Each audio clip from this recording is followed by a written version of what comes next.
Richmond purchased Mayo Island, where the train track goes through.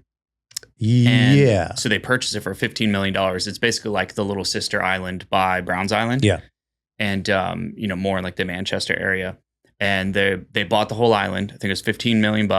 And right now there's parking lots and buildings and stuff on it. And they're going to remove it and turn it into like a big park.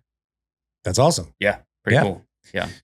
Is that so? I mean, this is kind of tying into what we were talking about on the last episode. The city kind of taking this initiative to repurpose some of these, kind of maybe neglected parts of town and just turn them into, public spaces, make them cool, make them inviting. I think it's great.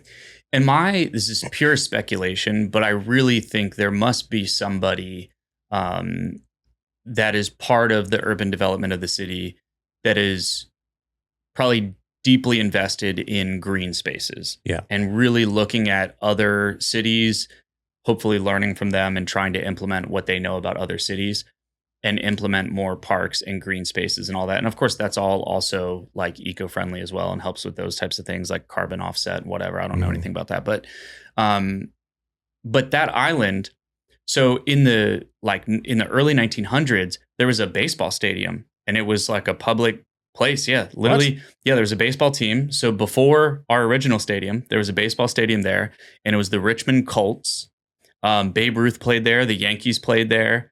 The Orioles played there. No shit. It was like a big thing. Yeah. And there's like these urban legends about how there's arguments about whether it was Babe Ruth or Lou Gehrig hit a home run and it landed in a train car in the passing train because the train goes right across, the island. Yeah. And so there's definitely like some history there too. And then, over the years, somebody buys up the place and they just put a parking lot and some industrial building on it and no one ever thinks about it ever again. And then everybody forgets about it. Until someone comes along and says like, hey, this is prime real estate.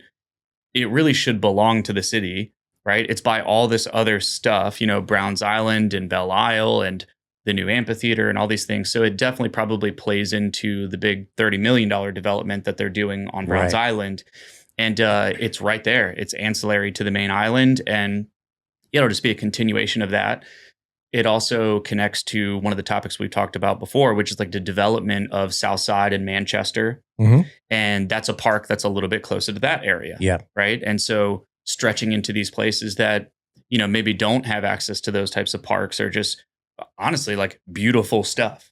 And so, yeah, I think it's a pretty cool thing. But I was looking at this and I was like, damn, that's really cool. So they're going to remove all the buildings and parking lots on Mayo Island. They'll replace this with plants, walkways, and picnic tables to create a permanent park. So there's an urban rumor that Babe Ruth once hit a homer into a passing train car that was later discovered in Detroit. The Red Sox and the Orioles did verifiably play an exhibition series there in the 1920s.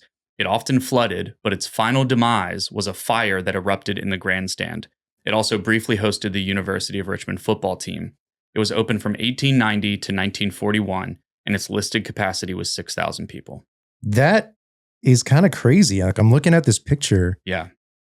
Wow, man, it's a baseball stadium smack dab in the middle of the river. Yeah. That's insane. Isn't that cool? Yeah.